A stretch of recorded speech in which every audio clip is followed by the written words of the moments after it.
आपणास माहिती असेल की गेले 1.5 महिना म्हणजे शासनाने जे आपल्याला 5 वर्षाचे मंडप परवाना देत आहेत, त्या मंडप परवान्यामध्ये काही अटी आणि शर्ती टाकल्या होत्या. त्या गणेश मंडळांच्या दृष्टीने फार जाचक स्वरूपाच्या होत्या. आज मुख्यमंत्र्यांच्या ते निदर्शनास आणल्या आणि याबाबतचा जो GR काढला होता नगर विकास विभागाने गतवर्षी, तो GR ताबडतोब रद्द होणार आहे आणि मंडळांना कोणत्याही कंडिशन आणि अटी शिवाय 5 वर्षासाठी सलग तुम्हाला मंडपासाठी परवाना मिळणार आहे.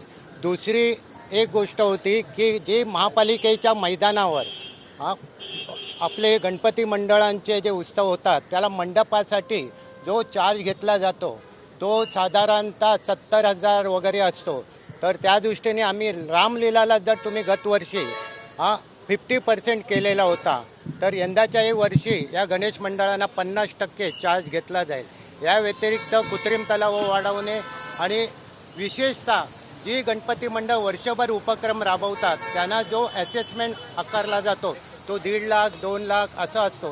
तर तो असेसमेंट कमीत कमी 50% तरी करण्याबाबत शासनाने संमती दिलेली आहे. आणि अन्य ज्या काही गोष्टी आहेत, मंडप वगैरे इतर काय आगमन वगैरे, आणि जे आपले हे आहेत ब्रिज आहेत, त्या ब्रिजच्या बाबतीतही आम्ही आणला की 16 ब्रिज आहेत ते नादुरुस्त अवस्थेत आहेत. त्याच्यात सायन्सचा आता जो झालेला आहे त्या बाबतीत आम्हाला आगमन आणि विसर्जनाला जो रस्ता आपण देणार आहात तो कुठचा आहे तो आगाऊ तुम्ही सांगायचा. आणि विशेषतः म्हणजे मुलांवर ज्या केसेस झालेल्या आहेत गणपतीच्या कालावधीत, त्या गतवर्षी आम्हाला तसं आश्वासन दिलं होतं त्या केसेस काढून घेतल्या जाईल. यंदाच्या वर्षी मुख्यमंत्र्यांनी माननीय आयुक्तांना तसे निर्देश दिलेले आहेत आणि त्याप्रमाणे जे कोर्टात मॅटर आहेत त्याच्यात याने शासनाने NOC दिलेले आहे आणि लवकरच कोर्टातून त्या केसेस काढून घेतल्या जातात.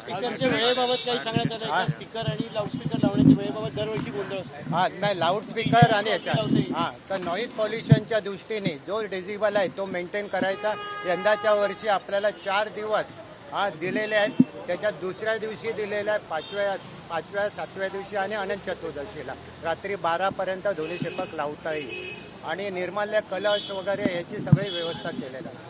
आणि विशेषतः मोठी बातमी अशी आहे की लालबाग राजासारख्या ठिकाणी आणि आसपास असलेल्या मंडळांसाठी आम्ही फायर ब्रिगेडची व्यवस्था करायला सांगितली आहे. त्या ब्रिजच्या खाली फायर ब्रिगेड तेवढे 10 दिवस राहणार आहे. जर काही अपघात झाला काही झालं तर त्या दृष्टीने त्याची गरज होती. आणि मंडळांना जे काय फायर ब्रिगेडला काही मंडळांना 4 लाख घेत होते आणि लालबाग राजाला 13 लाख, तर त्या बाबतीत कुठेतरी सूट करावी आणि त्या दृष्टीने माननीय मुख्यमंत्री महोदयांनी ते माफ केलेलं आहे. यंदाच्या वर्षी त्या दृष्टीने कोणताही चार्ज मंडळांजवळ घेतला जाणार. जातीचं सध्या वातावरण आहे ते महाराष्ट्रावर पाहायला मिळत आहे. कारण की गणपतीच्या सणात अशा पद्धतीचे वाद होईल यासाठी कायदा सुव्यवस्थे संदर्भात काही चर्चा झाली आहे का? हे बघा, कायदा सुव्यवस्थेच्या संबंधात आम्ही सांगतो की 1982 साली समन्वय समिती झाली. आज जवळजवळ 43 वर्ष झाली. 43 वर्षात मुंबईमध्ये कुठचेही जातीय तेढ झालं नाही, धार्मिक तेढ झाला नाही. तर अशा परिस्थितीत जो काय हे वातावरण झालेलं आहे जातीच्या किंवा याच्या समाजाबद्दल तो तुम्हाला अजिबात दिसणार नाही. गणपती उत्सवात गणपतीच दिसणार, त्याचे आगमन आणि विसर्जन सुरळीत होईल.